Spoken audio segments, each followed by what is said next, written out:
Aku cuma mau ambil uang 300.000 angku sendiri. Tapi di depan mesin ATM itu, ibu mertua menatapku jijik. Sambil bilang, aku cuma numpang hidup dari suami. Apa jadinya kalau mereka tahu? Siapa aku sebenarnya? Assalamualaikum semuanya. Selamat datang di channel Raisya Bercerita yang memberikan kisah seru dan menarik untuk dibahas. Namun sebelum itu, jangan lupa sebut dari mana asalmu dan tulis sholawat di kolom komentar agar kita mendapatkan syafaatnya. Klik juga tombol subscribe agar kalian tidak ketinggalan kisah seru berikutnya. Sinar matahari pagi belum terlalu terik saat aku melangkah keluar dari mobil tua yang setiap hari menemaniku ke mana-mana. Mesinnya sering ngadat, bodinya lecet di sana-sini, tapi aku tetap setia. Aku bukan tak mampu beli mobil baru, aku hanya ingin tahu siapa saja di sekitarku yang akan tetap menghormatiku, meski aku datang dengan kesederhanaan. Hari itu sebenarnya aku hanya berniat singgah sebentar ke ATM untuk menarik uang. Ada beberapa keperluan rumah tangga yang harus segera dibayar. Seperti biasa, aku mengenakan gamis hitam polos dan kerudung pashmina abu-abu. Tak ada riasan di wajahku, hanya bedak tipis dan lip balm agar bibirku tidak terlalu kering. Namun aku tak menyangka niat sederhana itu justru menjadi titik awal perubahan besar dalam hidupku. Astagfirullah, ini orang ngapain lama banget di depan ATM? Jangan-jangan bingung milih mau narik berapa dari uang suaminya. Terdengar suara nyaring dari arah belakangku. Aku refleks menoleh, dan jantungku langsung berdegup lebih cepat saat melihat siapa yang berdiri di belakangku. Ibu mertuaku, Bu Lastri, dengan gaya khasnya kacamata hitam besar, tas berlogo mencolok, dan kalung emas menggelantung di lehernya, memandangku dari ujung kepala sampai kaki. Penuh penilaian, penuh cemoohan. Di sampingnya, dua adik iparku ikut menyeringai sambil berbisik, seolah aku ini badut yang sedang mereka tonton. Aku mencoba tersenyum kecil. Saya cuma ambil uang sebentar, Bu. Maaf kalau agak lama. Kan, sudah ngaku kan, dasar menantu. Mentang-mentang sudah sah jadi istri anak saya. Main gesek kartu aja. Nggak tahu malu, darahku naik. Tapi aku masih menahan diri. Orang-orang di sekitar mulai menoleh. Ada yang pura-pura main HP. Ada yang terang-terangan memandangi kami. Rasa malu mulai menjalari pipiku. Padahal, aku belum pernah sekalipun memakai uang fikri suamiku. Sejak awal pernikahan, aku hidup dari tabungan yang dayam-dayam aku kumpulkan. Warisan dari almarhum ayahku. Uang itu masih utuh. Tak pernah ku sentuh. Hingga hari ini, Bu, ini uang saya sendiri, bukan uang fikri. Ucapku pelan, berusaha tetap tenang. Ibu mertuaku tertawa keras. Uang sendiri? Jangan ngibul kamu. Ibu kamu aja nggak tahu diri. Apalagi anaknya. Bapak kamu udah mati. Nggak punya warisan apa-apa. Kalau bukan karena anak saya, kamu udah jadi orang jalanan. Aku gemetar. Bibirku terasa keluh. Suara-suara mulai berdengung di telingaku. Aku ingin pergi. Ingin kabur dari tempat itu. Tapi aku juga ingin berdiri. Untuk sekali saja. Aku ingin membela diriku sendiri. Aku menatap layar ATM. Tanganku mengetikkan angka demi angka. 8 digit. Lalu, enter layar menunjukkan saldo Anda Rp30, 500,00,00. Ada jeda beberapa detik sebelum aku menekan tombol tarik tunai. Orang-orang di belakang mulai gelisah, tapi aku sudah tak peduli. Aku pilih nominal tertinggi, 100 juta. Mesin berisik, uang keluar dalam beberapa lembar tebal. Ku ambil, lalu tarik lagi. 100 juta lagi. 5 kali aku ulang, sampai akhirnya aku menarik semua sisa saldo di rekening. Tepat 500 miliar rupiah, hanya sebagian yang keluar dalam bentuk tunai. Sisanya kupindahkan ke rekening cadangan lewat mobile banking. Dan saat aku berbalik, semua mata tertuju padaku, termasuk ibu mertuaku yang kini diam mematung. Ekspresinya seperti orang baru saja disiram air keras. Aku tersenyum tipis. Kalau ibu masih merasa saya cuma menantu miskin, mungkin ibu perlu cek sendiri siapa yang punya saham terbanyak di bank ini. Seketika, seseorang dari dalam bank keluar dengan tergesa-gesa. Seorang pria berdasi, manajer cabang. Ia menghampiriku dengan senyum gugup. Bu Nadia, maaf, kami tidak tahu ibu akan datang ke cabang ini. Ada yang bisa kami bantu? Ibu mertuaku memandang pria itu dengan bingung. Loh, kenapa kamu panggil dia? Ibu, manajer itu tampak bingung. Beliau adalah salah satu pemilik utama. Pemilik saham Bank Mandala, Bu. Pemilik utama, malah seisi antrean hening. Hanya suara angin dari pendingin ruangan yang terdengar. Aku menghela napas. Mas, tolong kirim pesan ke pusat. Saya ingin semua karyawan yang menertawakan saya tadi diproses untuk pemecatan hari ini juga, termasuk satpam yang diam saja saat saya dihina. Oh, dan satu lagi, rekam CCTV-nya. Saya minta salinan. Baik, Bu Nadia. Siap, ibu mertuaku bergeming. Wajahnya mendadak pucat. Tak ada lagi nada tinggi, tak ada lagi ejekan. Matanya berkedip-kedip, seolah ingin percaya bahwa semua ini cuma mimpi. Tapi ini bukan mimpi, ini kenyataan. Aku, Nadia, menantu yang selama ini mereka hina, bukanlah siapa-siapa. Tapi hari ini, aku memilih menjadi seseorang. Sepanjang perjalanan pulang, tanganku masih sedikit gemetar. Tapi bukan karena takut, melainkan karena lega. Sudah bertahan-tahan, aku memendam semuanya. Bertahun-tahun, aku diam, menunduk, mengalah. Tapi hari ini, tepat hari ini, untuk pertama kalinya aku berdiri. Bukan sebagai istri dari Fikri, bukan sebagai menantu Bu Lastri, tapi sebagai aku, Nadia Ardiansyah. Mobil tuaku melaju pelan di tengah terik siang. Jendelaku buka setengah, membiarkan angin panas menyapu wajahku. Di dalam kepalaku, kilasan wajah ibu mertua tadi di ATM terus berputar-putar. Matanya yang melebar, mulutnya yang terkatup rapat, dan wajahnya yang tiba-tiba kehilangan warna. Aku tak pernah berniat mempermalukannya. Tapi kadang, diam itu seperti api. Makin lama disimpan, makin membakar ke dalam. Aku berhenti di depan rumah kontrakan kami. Ya, meski aku mampu membeli rumah mewah dengan kolam renang sekalipun, aku memilih rumah kontrakan ini. Kecil, tapi nyaman, dan cukup untuk 2 orang. Fikri belum pulang dari kantor. Ia bekerja sebagai supervisor di salah satu perusahaan properti milik temannya. Posisi yang cukup bagus, walau gajinya tidak fantastis. Tapi Fikri selalu bangga bisa menghidupi istri dari hasil jerih payahnya sendiri. Yang ia tidak tahu, seluruh perusahaan tempat ia bekerja, sebagian besar sahamnya milikku. Aku melepas jilbab dan menggantinya dengan bandana tipis, lalu duduk di sofa. HP-ku terus bergetar. Puluhan pesan masuk.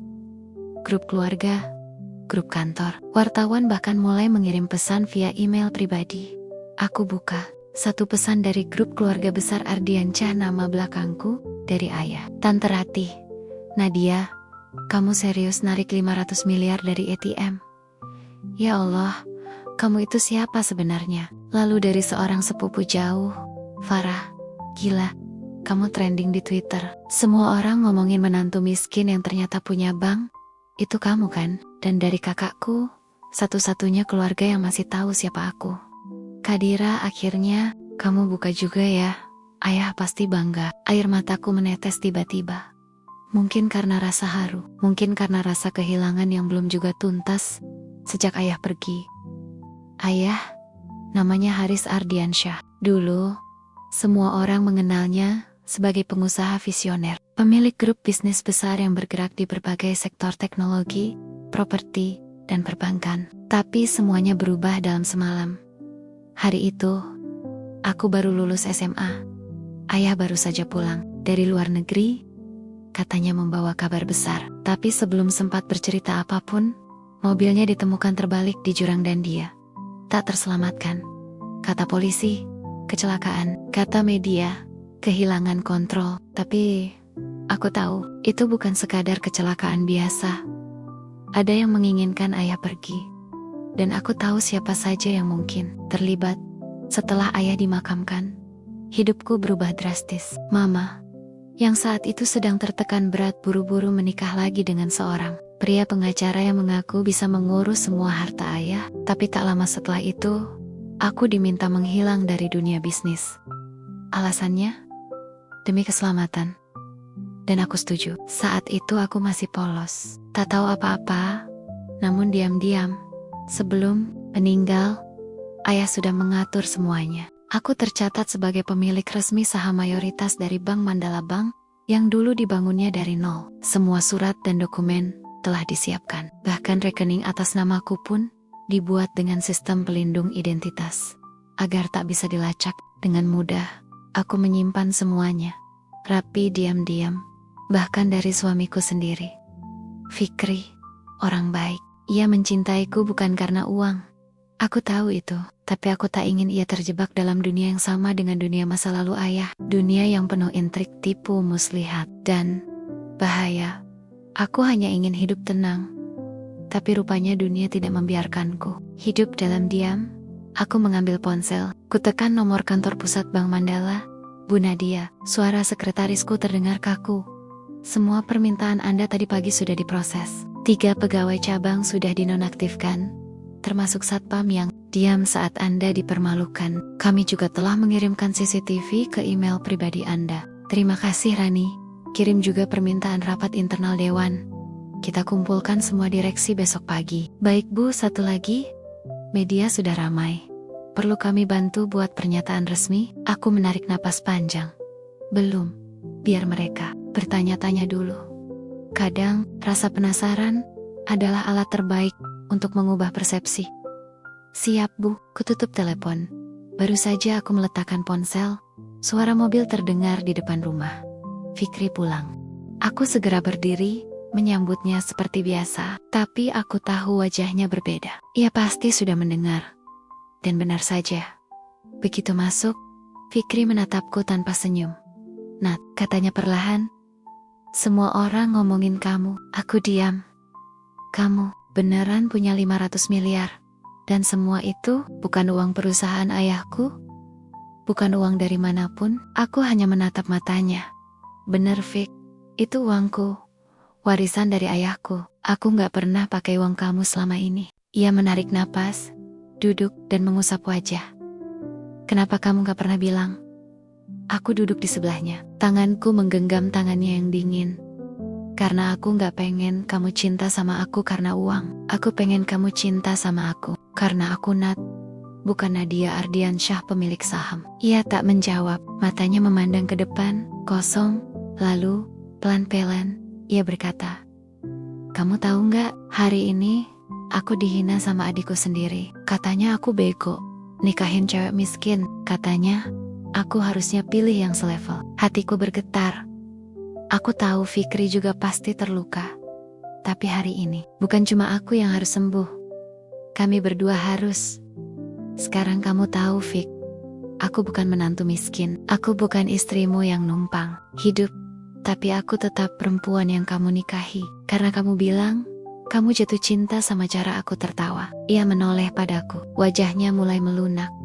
Dan aku tetap jatuh cinta sama kamu. Jawabnya akhirnya. Pelan, tapi pasti antak pertama. Kalinya, aku merasa bebas. Tapi ini baru awal. Karena apa yang kulakukan hari ini akan membuka pintu besar ke masa lalu. Masa lalu yang selama ini kukunci rapat. Dan sekarang, pintunya mulai terbuka. Malam itu, aku tidak bisa tidur. Fikri sudah terlelap di sampingku.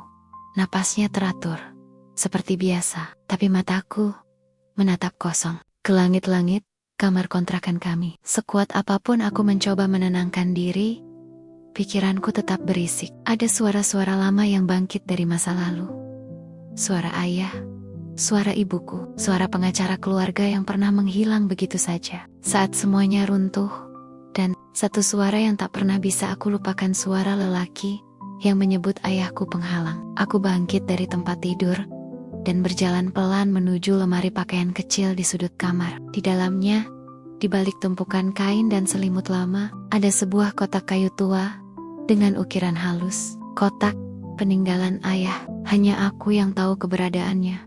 Dengan hati-hati, aku membuka kotaknya. Ada beberapa dokumen lama foto keluarga dan satu flash disk berwarna hitam yang dulu ayah berikan sebelum ia berangkat ke luar negeri. Kalau ayah nggak pulang, kamu harus lihat ini, katanya waktu itu, setengah bercanda. Tapi aku tahu, tatapan matanya bukan gurauan. Ada ketakutan tersembunyi di balik senyumnya. Aku colokkan flash disk itu ke laptop. Folder pertama bernama Rahasia. Buka saat darurat. Aku klik, ada beberapa file, semuanya berupa dokumen dan rekaman. Dan yang paling menarik perhatianku adalah satu video berdurasi 5 menit dengan judul Peringatan untuk Nadia dengan jantung berdebar. Aku klik tombol putar. Wajah ayah muncul di layar, duduk di sebuah ruangan yang tampak seperti kantor pribadinya. Dengan tumpukan berkas di belakang, matanya merah, seperti habis menangis atau tak tidur semalaman. Narya, kalau kamu lihat video ini, berarti ayah sudah nggak ada. Maafkan ayah, karena tidak sempat menjelaskan semuanya secara langsung. Air mataku langsung jatuh, tanpa bisa kutahan. Selama ini kamu pasti bingung, kenapa ayah jarang di rumah? Kenapa kamu harus sembunyi hidup sederhana? Tapi ini, demi menjaga kamu tetap hidup. Ayah menghela napas berat, lalu melanjutkan, ayah punya banyak musuh, Nat. Bukan musuh biasa. Mereka orang kuat. Beberapa bahkan duduk di pemerintahan. Ayah pernah menolak kerjasama gelap dengan mereka penyaluran dana gelap, pencucian uang lewat bank milik kita. Mereka marah. Salah satu dari mereka, orang yang selama ini dekat dengan keluarga kita. Dia pura-pura menjadi teman, tapi dia pengkhianat. Ayah nggak bisa sebut namanya sekarang. Karena kalau video ini bocor, nyawa kamu juga bisa dalam bahaya. Tapi kamu akan tahu sendiri nanti. Saat waktunya tiba, yang penting, jangan percaya siapapun. Bahkan orang yang selama ini kamu anggap keluarga. Video berhenti. Aku menggigit bibir bawahku. Jadi semua ini bukan kecelakaan, ayah dibunuh. Pikiranku bergejolak. Banyak kepingan puzzle yang selama ini hanya serpihan, kini mulai menyatu. Pantas saja, tak lama setelah ayah wafat, perusahaan dipecah belah, saham dijual murah, dan orang-orang yang dulu memuja ayah tiba-tiba menghilang. Mama menikah dengan seorang pengacara yang justru membuat semua harta warisan seperti lenyap begitu saja. Aku bahkan sempat dibujuk untuk menyerahkan semua kuasa atas sahamku. Tapi, aku menolak. Diam-diam, aku memindahkan kendali saham Bank Mandala ke sistem independen yang tidak terhubung langsung ke perusahaan utama. Hanya aku yang punya akses. Dan hari ini, aku memutuskan untuk menggunakannya. Aku kembali menutup laptop, lalu menatap cermin kecil di meja rias. Untuk pertama kalinya, aku melihat diriku bukan sebagai Nadia yang lembut, penyabar, dan diam. Tapi, sebagai Nadia Ardiansyah, pewaris tunggal kerajaan bisnis yang dihancurkan oleh pengkhianatan. Dan sekarang, aku siap bangkit. Keesokan paginya, aku datang ke rapat darurat yang sudah dijadwalkan. Lokasinya di gedung pusat Bank Mandala, sebuah menara kaca megah di tengah kota. Begitu aku masuk ke ruang rapat, semua mata langsung menoleh. Para direksi, para manajer, dan para pemegang saham minoritas menatapku dengan ekspresi canggung. Beberapa dari mereka jelas terkejut melihatku selama ini. Mereka hanya tahu pemilik utama Bank Mandala adalah seorang wanita muda misterius yang tak pernah menampakkan diri. Mereka tak tahu kalau dia adalah aku. Selamat pagi semuanya, ucapku pelan namun tegas. Tak ada jawaban. Hening. Aku melangkah ke depan, berdiri di depan meja panjang. Mulai hari ini, saya akan mengambil alih sepenuhnya operasional strategis bank ini. Selama ini saya diam bukan berarti saya tidak tahu apa yang terjadi. Saya tahu semua kebocoran dana. Saya tahu siapa yang menyalahgunakan kuasa. Dan saya tahu siapa yang bekerja sama di belakang layar dengan pihak luar. Salah satu pria berkacamata direktur keuangan mulai terlihat gelisah. Tangannya bermain-main dengan pena, matanya menghindari tatapanku. Beberapa di antara Anda mungkin masih ingat siapa ayah saya Haris Ardiansyah, dan beberapa dari Anda juga mungkin terlibat dalam kehancurannya. Kata-kataku seperti pisau dingin yang menyayat udara. Saya tidak datang untuk balas dendam, tapi saya datang untuk mengambil kembali apa yang menjadi milik keluarga saya. Wajah-wajah itu memucat. Tak ada lagi senyum pura-pura, tak ada lagi permainan politik. Aku bukan anak kecil yang bisa mereka permainkan lagi. Malamnya, aku kembali ke rumah dengan perasaan campur aduk. Fikri menyambutku seperti biasa. Meski aku tahu dia masih mencerna semua yang terjadi. Aku menghargainya, karena tidak memaksa bertanya lebih dari yang ku beritahu. Tapi saat aku sedang menyiapkan teh hangat di dapur, HP-ku berdering, nomor tak dikenal, Nadia Ardiansyah. Suara berat seorang pria terdengar di seberang sana. Aku diam. Aku tahu kamu sudah mulai buka suara. Kamu pikir kamu bisa menang sendirian? Dunia ini bukan milik orang baik, Nat. Hati-hati. Kamu tidak tahu siapa yang mengawasimu. Klik. Telepon ditutup sebelum aku sempat bicara. Aku menatap layar HP. Nafasku berat, dada sesak. Mereka tahu aku sudah bangkit. Dan kini, permainan baru saja dimulai. Sejak telepon misterius itu, malam-malamku tak lagi tenang.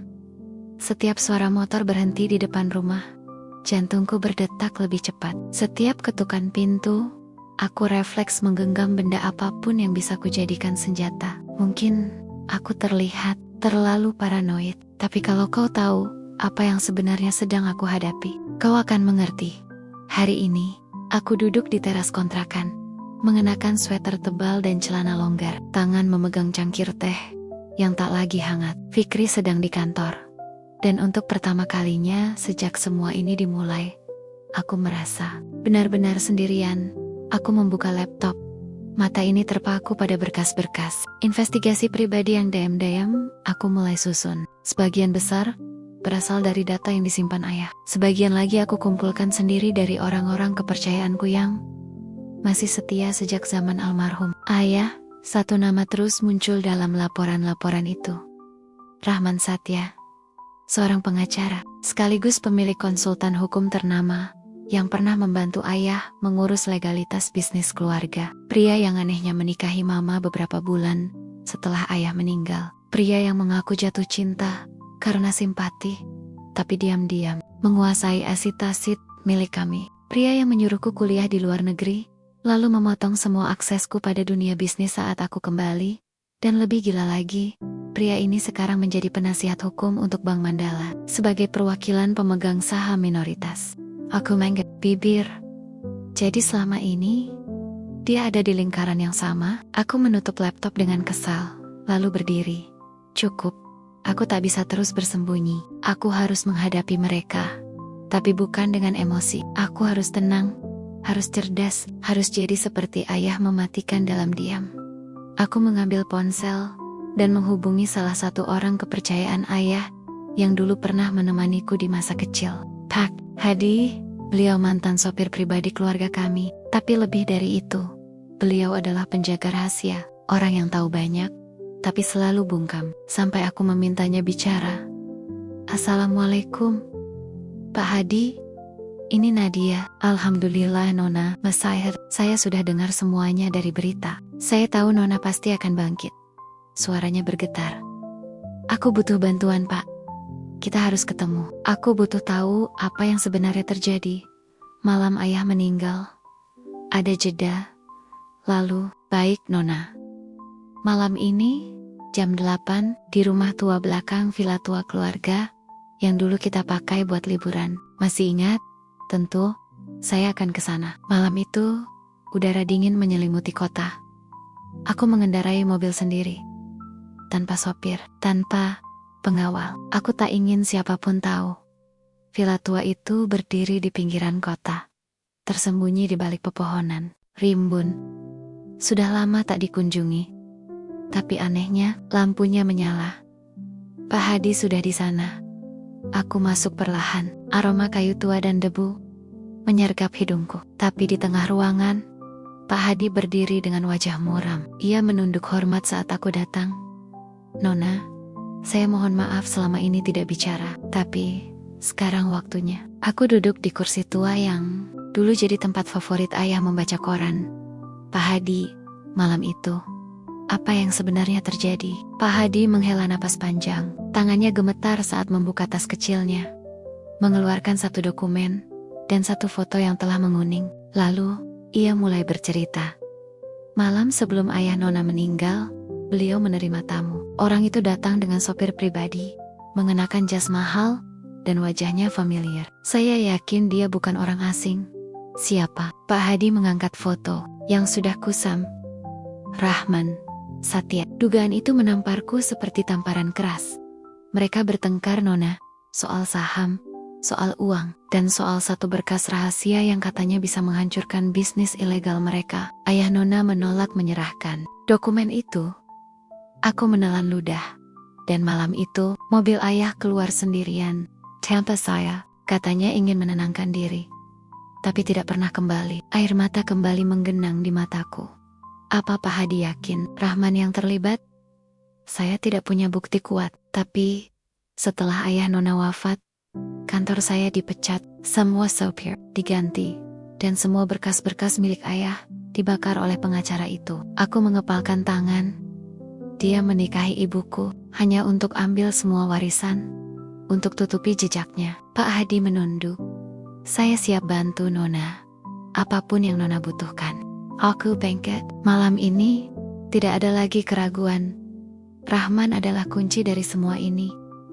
Aku akan membuka semuanya, tapi aku tak bisa sendirian. Aku butuh sekutu, dan orang pertama yang terpikir adalah suamiku sendiri. Sesampainya di rumah, Fikri sudah menunggu di ruang tengah. TV menyala, tapi ia hanya duduk diam, seolah tahu aku membawa beban besar. Aku tahu kamu belum cerita semuanya, Nat, katanya pelan. Tapi kalau kamu mau aku bantu, tolong, jangan simpan sendiri. Aku mendekat, duduk di sebelahnya, menatap matanya yang jujur. Aku akan jujur sekarang, Fik. Ayahku bukan meninggal karena kecelakaan. Dia dibunuh, dan aku tahu siapa pelakunya. Matanya membelalak, tapi ia tidak menyela. Aku butuh kamu, bukan cuma sebagai suami, tapi sebagai orang yang bisa jaga punggungku saat aku mulai melangkah lebih jauh. Ia menggenggam tanganku. Kamu tidak sendirian, Nat. Aku menunduk, menyembunyikan air mata haru yang jatuh diam-diam. Malam itu, untuk pertama kalinya sejak sekian lama, aku tidak takut. Karena aku tahu, hari esok akan jadi medan perang. Dan aku tidak akan mundur. Pagi itu, aku menerima undangan yang tak pernah kuduga akan datang dari orang yang justru paling membuat dadaku sesak. Mama, sebuah pesan masuk pukul 7 pagi. Nadia, Mama minta kamu datang ke rumah siang ini. Kita perlu bicara. Jangan bawa siapa-siapa. Mama pesan singkat, tapi cukup untuk membuatku terpaku beberapa menit. Rumah yang dimaksud tentu rumah besar di kawasan elit, tempat aku dulu dibesarkan sebelum semuanya hancur. Rumah itu kini dihuni oleh Mama Donanta. Aku harus menyebutnya apa suami barunya, Rahman Satya. Dan sekarang, setelah bertahan-tahan aku menjauh dan memilih hidup sederhana, Mama tiba-tiba ingin bicara. Pasti ada sesuatu, gumamku sambil menatap layar ponsel, entah penyesalan atau jebakan. Fikri memandangku dari meja makan. Kalau kamu gak nyaman, jangan pergi. Aku bisa temani, Nat. Aku menggeleng pelan. Enggak, aku harus hadapi ini sendiri. Aku tiba di depan rumah besar itu tepat pukul 2 siang. Gerbang besi otomatis terbuka perlahan, memperlihatkan halaman luas dengan air mancur di tengahnya. Tapi anehnya, tidak ada satpam, tidak ada sopir. Semua tampak sunyi. Aku masuk pelan, langkahku menggema di lantai marmer. Ruang tamu, Mama duduk sendirian, mengenakan baju kebaya sederhana berwarna krem, jauh dari gaya glamor biasanya. Ia menatapku leket-leket, tanpa senyum. Duduklah, katanya pendek. Aku duduk di seberang, masih waspada. Ada jeda panjang sebelum akhirnya Mama buka suara. Kamu sudah tahu semuanya ya? Tanyanya akhirnya.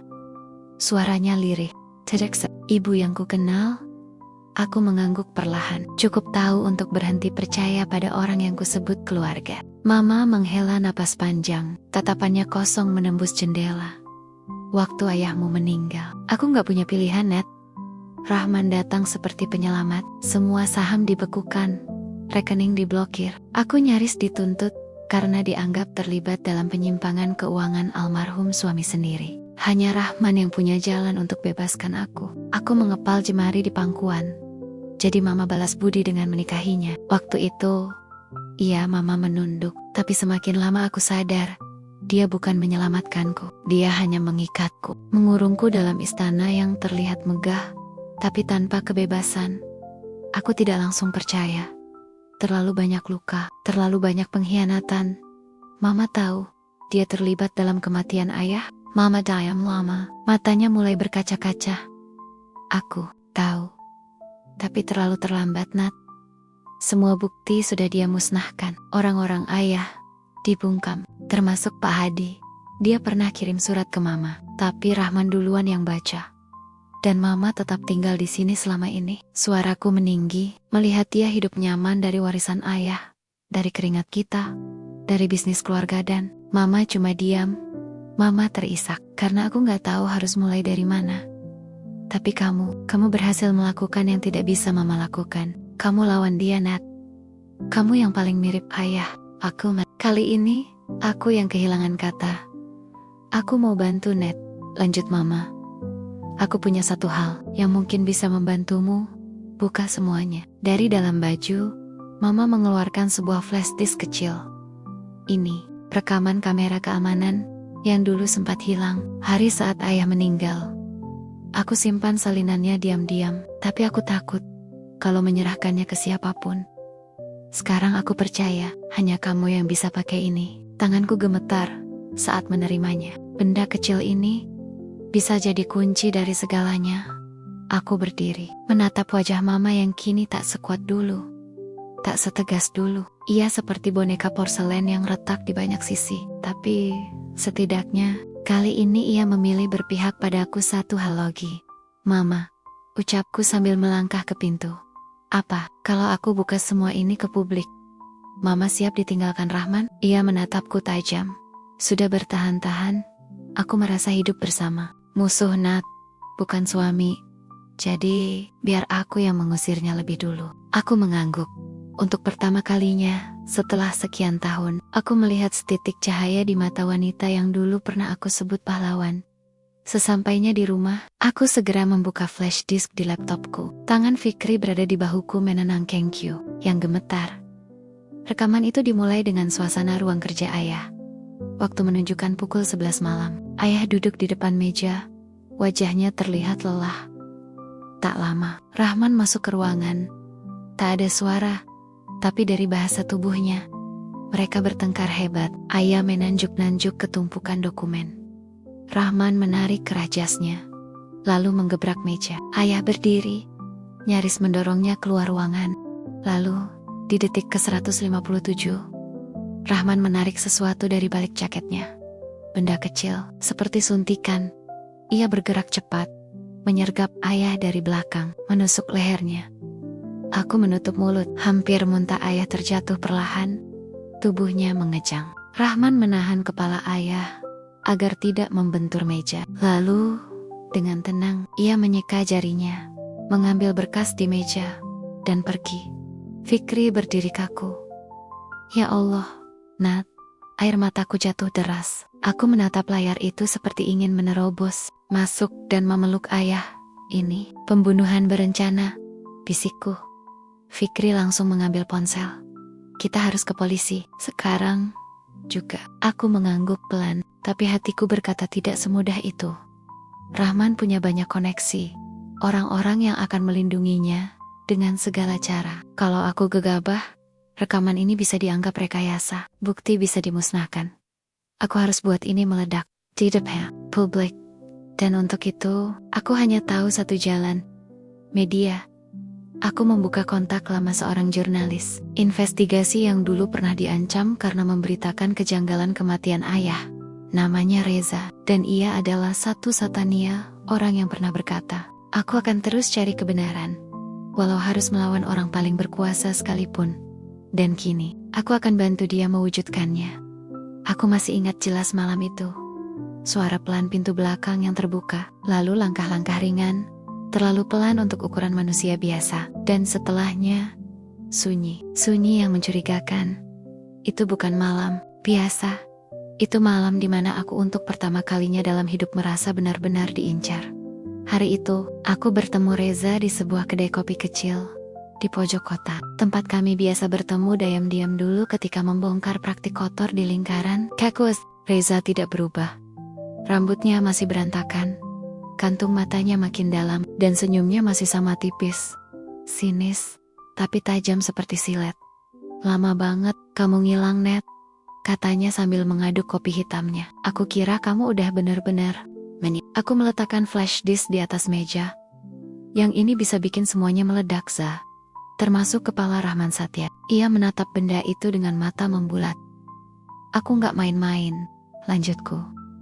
Di dalamnya ada rekaman CCTV. Pembunuhan ayahku dilakukan langsung oleh Rahman. Ia mengambil flash disk itu dengan perlahan, seperti menyentuh bahan peledak. Kamu sadar kan, ini bakal jadi berita terbesar dalam 10 tahun terakhir? Aku mengangguk.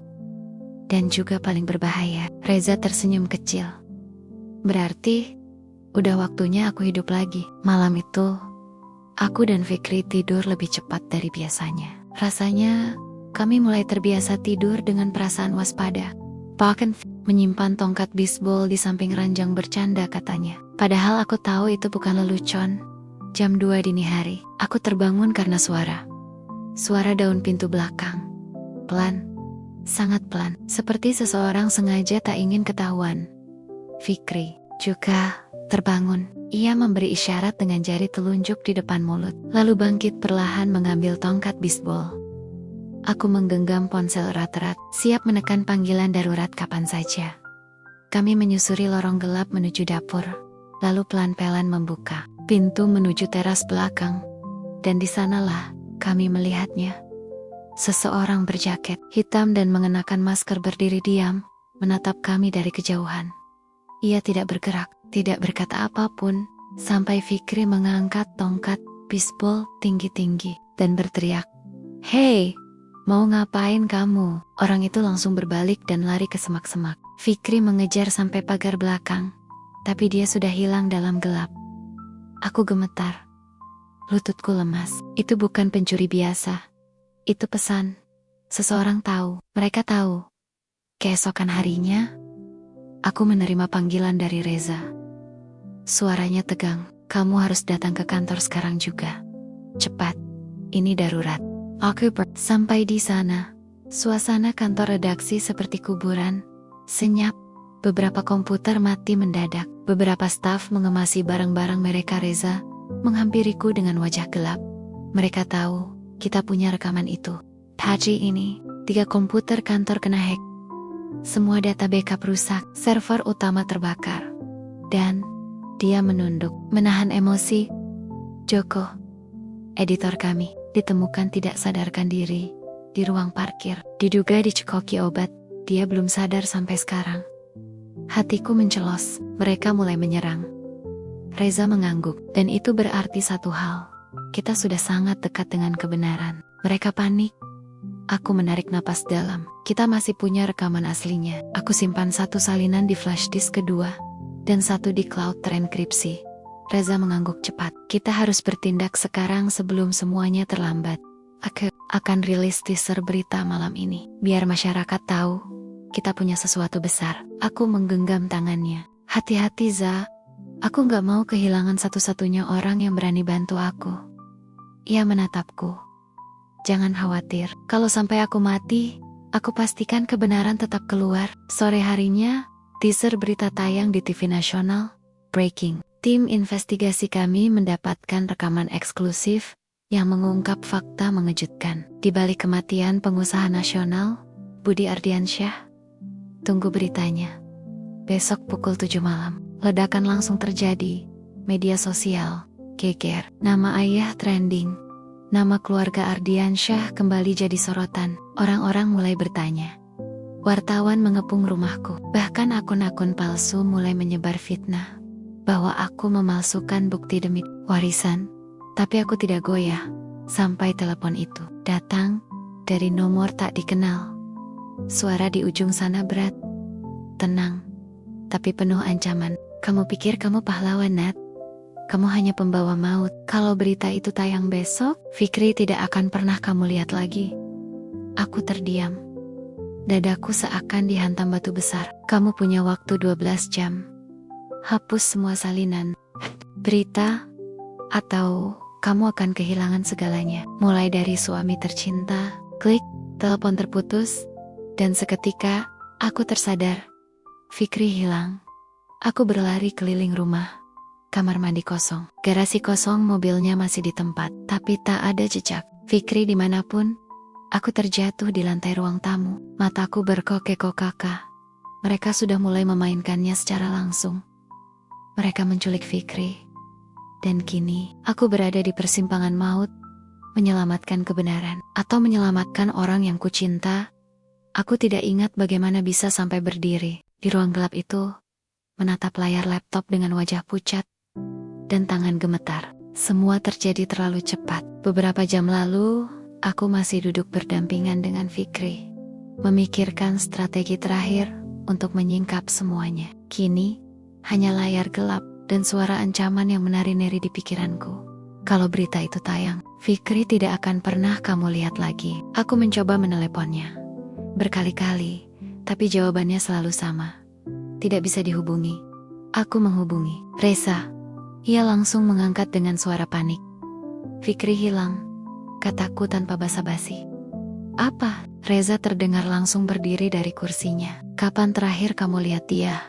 Pagi tadi. Dia keluar sebentar buat beli makanan. Setelah itu, hilang. Reza mengumpat pelan. Ini sudah keterlaluan. Kita harus lapor polisi, Natlah. Kita lapor. Mereka tahu kita panik. Kita kehilangan kontrol. Reza terdiam, lalu bertanya dengan suara pelan. Kamu masih punya salinan rekaman itu kan? Aku menoleh ke lemari besi kecil di sudut ruangan. Kunci kombinasi masih terpasang. Flash disk 2 masih ada di dalam. Tapi itu bukan pertanyaannya. Pertanyaannya adalah, apa aku siap mempertaruhkan nyawa Fikri untuk sebuah kebenaran?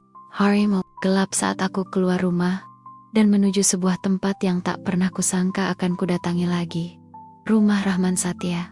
Aku tidak mengetuk. Aku tidak menunggu izin. Aku langsung masuk ke ruang tamu yang mewah dan kosong itu. Dan seperti sudah menungguku, Rahman berdiri di ujung ruangan, mengenakan kemeja putih rapi, tangannya memegang segelas wine. Jadi kamu datang juga, katanya datar. Aku menatapnya tajam. Di mana Fikri? Ia duduk perlahan, menyilangkan kaki. Tenang, dia masih hidup. Untuk sekarang, lepaskan dia. Suaraku mulai bergetar. Rahman hanya tertawa kecil. Kamu tahu, Nadia, aku sebenarnya kagum di balik penampilanmu yang sederhana dan sok lemah itu. Ternyata kamu pewaris sejati ayahmu. Keras kepala, cerdas, dan sangat merepotkan. Aku macet beberapa langkah. Berikan dia kembali padaku, Rahman, atau aku seret kamu ke neraka bersama semua rahasia busukmu. Ia mengangkat alis. Kamu yakin ingin melakukan itu? Yakin ingin jadi pembawa duka untuk orang yang paling kamu cinta? Kau tahu pilihanmu, Nadia. Kebenaran atau suamimu? Aku terdiam. Dunia seperti berhenti. Air mata jatuh.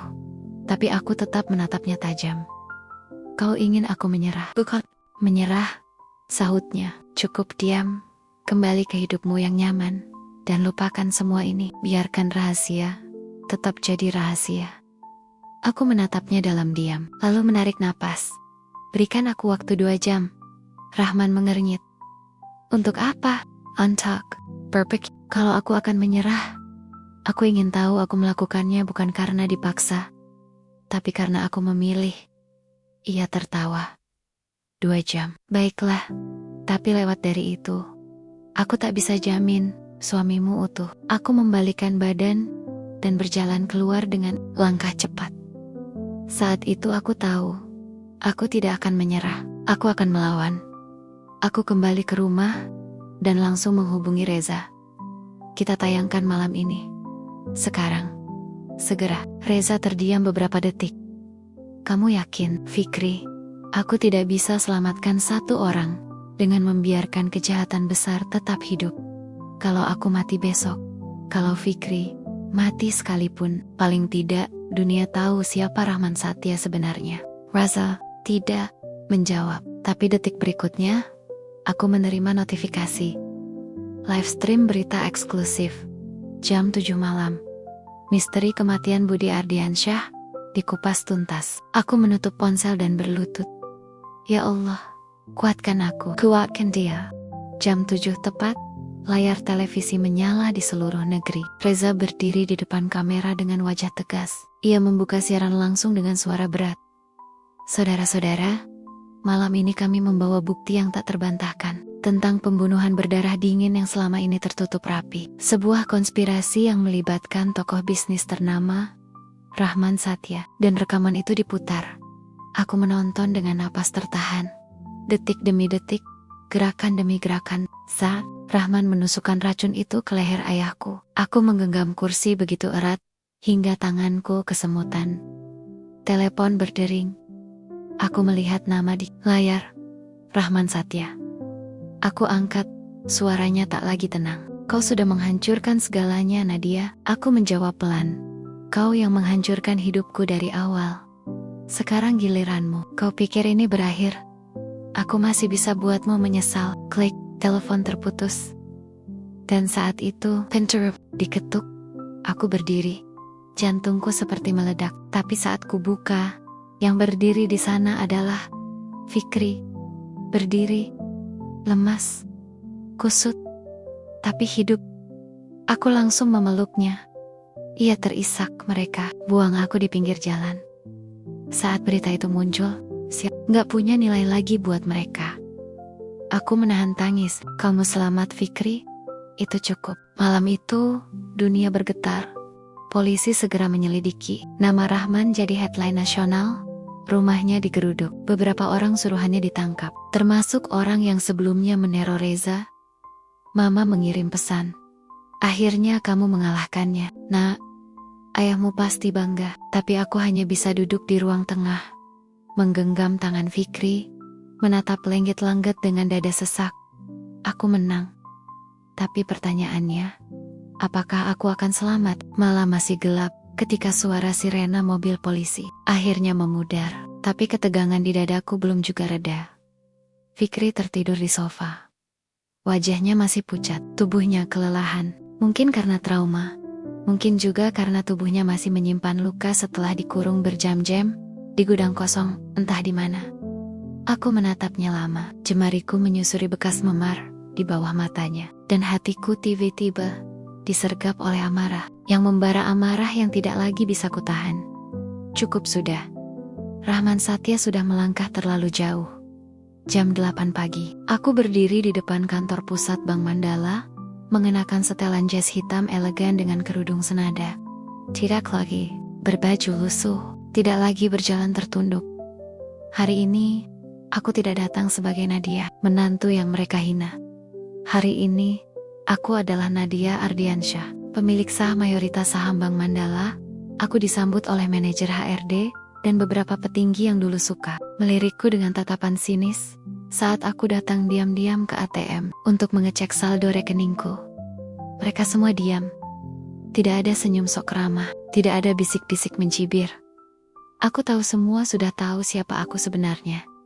Berita kemarin malam meledak seperti bom. Video pembunuhan ayahku jadi viral, dan semua nama yang terlibat di lingkaran hitam kekuasaan Rahman satu persatu mulai diusut. Aku melangkah menuju ruang rapat utama, tempat eksekutif senior biasa berkumpul. Pintu terbuka otomatis. Semua kepala menoleh padaku.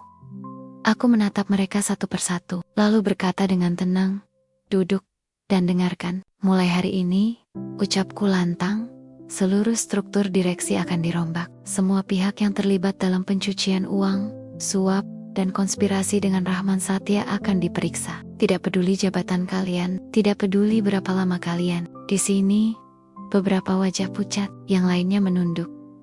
Saya akan memulai audit menyeluruh, dan percayalah, saya tidak akan pandang bulu. Seseorang berani angkat tangan. Pria Tambun yang dulu pernah mengusirku secara halus dari ruang VIP Lounge hanya karena penampilanku yang sederhana. "Bu Nadia, apa ini?" Balas dendam. Aku menoleh padanya, menatap matanya lama. "Ini," kataku pelan tapi tajam, "adalah keadilan yang tertunda. Terlalu lama." Lalu aku berdiri. "Kalian semua boleh menganggap saya wanita lemah. Kalian boleh meremehkan saya karena saya datang dari pintu belakang. Diam, tanpa sorotan. Tapi kalian lupa satu hal." Aku mendekat ke ujung meja menatap tajam ke seluruh ruangan. "Saya membangun ini bersama ayah saya. Saya adalah pewarisnya. Dan hari ini saya kembali untuk merebut yang seharusnya jadi milik saya." Ruangan sunyi, tak ada yang berani membantah. Siang itu, aku memanggil Reza. Kita buat konferensi pers, besar-besaran. Hari ini, Reza, yang biasanya keras kepala, bahkan tak membantah. Apa kamu yakin? Kamu baru selamat dari percobaan pembunuhan, Nat. Istirahatlah sebentar. Aku menggeleng. Selama Rahman masih bebas, tidak ada yang bisa tidur dengan tenang. Termasuk aku. Pukul 3 sore, semua wartawan telah berkumpul di ballroom hotel Bintang 5. Aku berdiri di panggung utama, dikelilingi lampu dan kamera. Tapi kali ini, aku tidak gentar. Nama saya Nadia Ardiansyah. Ucapku mengawali. Saya adalah pemilik sah Bank Mandala dan putri dari almarhum Budi Ardiansyah yang selama ini disebut meninggal karena serangan jantung. Ruangan langsung riuh. Tapi melalui penyelidikan pribadi yang saya lakukan dayam-dayam selama 2 tahun terakhir, saya menemukan bahwa ayah saya dibunuh secara keji dan terencana. Aku memutar rekaman singkat, hanya 10 detik, cukup untuk membuat rahang para wartawan ternganga. Lalu aku melanjutkan, pembunuhnya adalah orang yang dulu kami percayai sebagai mitra bisnis. Seorang pengkhianat, Rahman Satya. Semua mikrofon maju ke arahku, semua wartawan memanggil namaku. Tapi aku hanya menatap kamera utama. Dan kepada seluruh pihak yang selama ini membantu menutupi kejahatan ini, saya tidak akan diam lagi. Kalian akan saya kejar sampai ke ekor, sampai ke liang kubur sekalipun. Malamnya, berita tersebar lebih luas. Polisi mengepung villa milik Rahman, tapi yang mereka temukan hanya pembantu dan sopir yang mengaku tidak tahu kemana ia pergi. Rahman menghilang. Beberapa menyebut ia kabur ke luar negeri. Beberapa lainnya mengatakan dia bersembunyi di bawah perlindungan orang dalam. Tapi aku tahu dalam waktu dekat, topeng itu akan jatuh dan dia akan membayar semuanya. Termasuk darah ayahku. Mama menghubungiku. Suara di seberang sana lirih, tapi penuh haru. Nadia, kamu bukan anak kecil lagi. Kamu wanita yang kuat, tapi tolong, tetap jadi manusia. Jangan biarkan dendam mengubah kamu.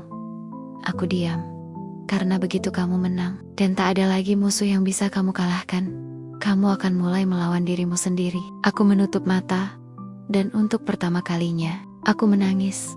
Bukan karena takut, tapi karena aku sadar, dunia sudah berubah, dan aku tidak bisa kembali jadi Nadia yang dulu. Aku pikir badai sudah reda. Ternyata aku salah. Setelah konferensi pers itu, semuanya berubah. Dunia menyorotku. Televisi, portal berita, bahkan media sosial menyebut-nyebut namaku setiap jam. Nadia Ardiansyah, dari menantu terhina, menjadi penguasa. Banknet, wanita bertudung yang mengguncang dunia keuangan Indonesia. Tapi di balik sorotan itu, hatiku justru makin gelisah. Rahman belum tertangkap. Dan lebih dari itu, ada sesuatu yang aneh sejak kemarin. Reza, ia tak mengangkat teleponku. Padahal selama ini, dia adalah orang pertama yang selalu sigap di sisiku. Aku mencoba menenangkan diri. Berpikir positif, mungkin dia hanya kelelahan atau sedang rapat. Tapi hatiku menolak. Firasatku berbisik, ada sesuatu yang disembunyikan. Keesokan paginya, aku mendatangi ruang kerjanya di stasiun berita. Reza, panggilku sambil mengetuk pintu. Tak ada jawaban. Seorang karyawan lewat dan berkata, Mas Reza cuti.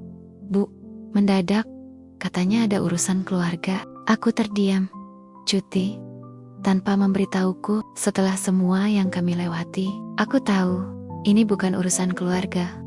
Malamnya, aku membuka kembali semua rekaman yang pernah kami kumpulkan. Semua dokumen, semua email. Aku telusuri setiap nama, setiap percakapan. Dan di tengah tumpukan itu, aku menemukannya. Sebuah bukti transfer atas nama perusahaan fiktif PT RZ Media Nusantara. Jumlahnya besar, sangat besar. Dan pengirimnya bukan lain adalah Rahman Satya. Aku memicingkan mata. RZ, Reza Zahwan, tubuhku. Tenggorokanku tercekat. Tidak, ini tidak mungkin. Pukul 2 dini hari, aku meluncur ke apartemen Reza. Pintu diketuk berkali-kali sebelum akhirnya terbuka. Ia berdiri di sana, hanya mengenakan kaos lusuh dan celana tidur. Matanya merah. Wahania, panik. Nadia, aku tak menunggu, langsung menampar pipinya. Sejak kapan kau bermain di dua kaki? Ia terdiam, tidak membalas, tidak menolak. Aku mendorongnya ke dalam apartemen, melemparkan berkas ke meja. Ini, transfer dari Rahman. Satya ke rekening perusahaan bodongmu. Apa kau pikir aku tak bisa lacak? Itu Reza menandok, air matanya jatuh. Aku tidak pernah berniat mengkhianatimu, Nat. Aku tertawa pahit. Kalau begitu kenapa? Kenapa kau bantu aku selama ini? Lalu, diam-diam makan uang dari pembunuh. Ayahku Reza duduk, wajahnya tertutup tangan.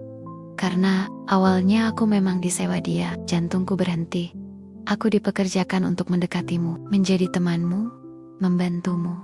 Agar aku bisa tahu sampai mana kamu tahu soal dia. Tapi setelah aku benar-benar kenal kamu, aku gak bisa terusin. Aku berhenti. Aku tolak semua perintahnya. Aku gemetar. Tapi kau tetap ambil uangnya.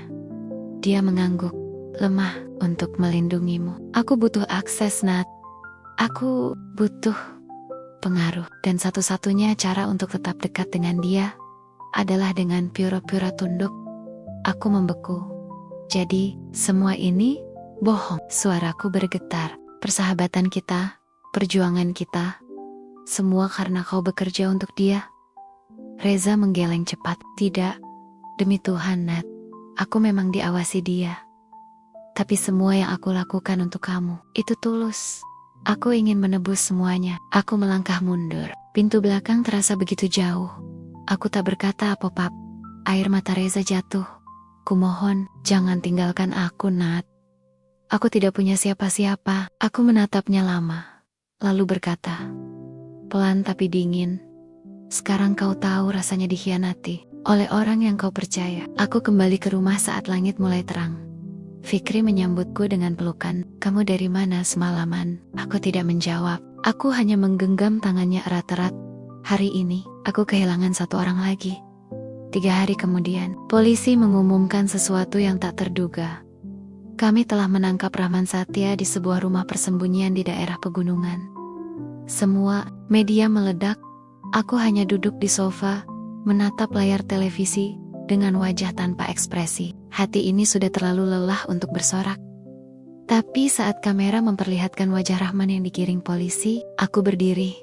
Aku ingin ke sana, kataku pada Fikri. Ke kantor polisi? Aku mengangguk.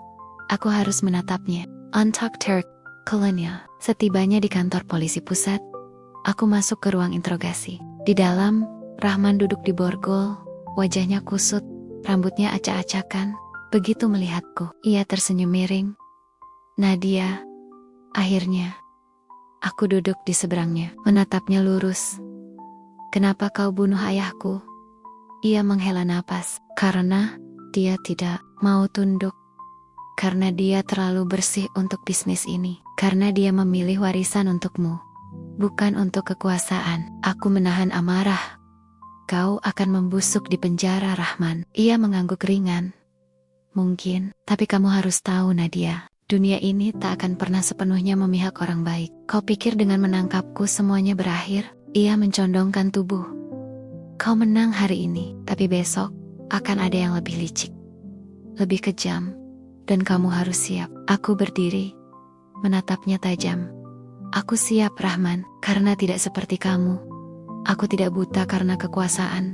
Aku masih punya hati. Saat aku keluar dari ruangan itu, langit cerah, burung-burung berterbangan. Aku menarik napas dalam-dalam, dan untuk pertama kalinya, aku benar-benar merasa bebas. Sudah 7 hari sejak Rahman Satya resmi dijebloskan ke penjara. 7 hari sejak wajahnya menghiasi seluruh media. Kali ini bukan sebagai pengusaha hebat atau tokoh filantropi, tapi sebagai pembunuh berdarah dingin dan koruptor kelas kakap. Dunia seolah berpihak padaku. Investor berdatangan. Para direktur lama satu persatu menyatakan pengunduran diri. Nama Nadia Ardiansyah kini lebih besar dari yang pernah kubayangkan. Tapi anehnya, aku tidak merasa menang. Aku duduk di beranda rumah peninggalan ayah di Bogor, mengenakan gamis abu dan kerudung putih sederhana. Tidak ada jas mewah, tidak ada riasan mahal. Aku kembali seperti dulu, tapi jauh, Di dalam, aku bukan lagi perempuan yang sama. Fikri menghampiriku, membawa 2 cangkir teh hangat. Ia duduk di sampingku, tak berkata-kata. Sejak peristiwa itu, Fikri jadi lebih banyak diam. Mungkin karena terkejut, mungkin juga karena masih belajar memahami siapa istrinya sebenarnya. "Kamu masih ingin teruskan semua ini?" tanyanya. Akhirnya, pelan, aku menoleh padanya. "Teruskan apa?" "Memimpin bank, memegang kendali perusahaan, balas dendam pada semua yang pernah hina kamu." Aku diam lama, lalu tersenyum kecil. "Tidak, aku capek, Fik." Ia menatapku, tak percaya. "Selama ini aku pikir aku ingin mereka tahu siapa aku. Aku ingin mereka malu, tapi setelah semua terbongkar, aku justru merasa hampa." Ia menggenggam tanganku. "Lalu, kamu mau kemana setelah ini?" Aku menatap ke langit, langit sore yang teduh. Burung-burung kembali ke sarang, dan angin membawa aroma tanah yang damai. Aku ingin buka rumah baca di kampung, tempat anak-anak bisa datang belajar, baca buku, dan tahu bahwa pengetahuan bisa menyelamatkan hidup mereka. Fikri tersenyum. "Itu impian kamu dulu, ya?" Aku mengangguk. Impian kecil yang hampir aku lupakan karena dunia yang bising dan penuh luka. 2 minggu kemudian, aku berdiri di depan bangunan sederhana bercat putih krem. Di atas pintunya tertulis, "Rumah Harapan Budi Ardiansyah." Anak-anak mulai berdatangan. Beberapa dari mereka tak memakai sandal. Beberapa lainnya masih malu-malu menyapaku. Tapi, ketika aku duduk dan mulai membacakan cerita, mata mereka bersinar. Mereka tak tahu siapa aku. Mereka tak peduli seberapa banyak uangku. Yang mereka tahu, aku adalah Kak Nadia yang membacakan kisah, menjawab pertanyaan, dan mengusap kepala mereka dengan cinta. Dan saat itu aku sadar, inilah kemenangan yang sesungguhnya. Beberapa bulan kemudian, aku menerima surat tanpa nama pengirim, tapi aku tahu betul tulisan tangannya. "Nat, kalau suatu saat kamu bisa memaafkan aku akan datang ke rumah baca itu, membantumu dari belakang layar. Seperti dulu, tanpa syarat, tanpa imbalan." Terdiam, air mataku jatuh satu-satu. Aku tidak tahu apakah aku sudah memaafkannya atau belum, tapi entah kenapa, aku berharap suatu hari ia benar-benar datang. Bukan sebagai pengkhianat, tapi sebagai orang yang ingin memperbaiki diri. Hari Minggu itu, Mama datang, membawa spanci besar SOP buatan sendiri. Ia melihatku sibuk dengan anak-anak, lalu hanya tersenyum sambil duduk di sudut. "Kamu tahu," katanya saat semua anak pulang, "kamu sudah lebih dari sekadar menantu hebat. Kamu anak yang luar biasa, Nadia." Aku memeluknya erat. Untuk pertama kalinya, aku tidak butuh pengakuan dari siapapun lagi, karena aku sudah berdamai dengan luka, dengan kehilangan, dengan diriku sendiri.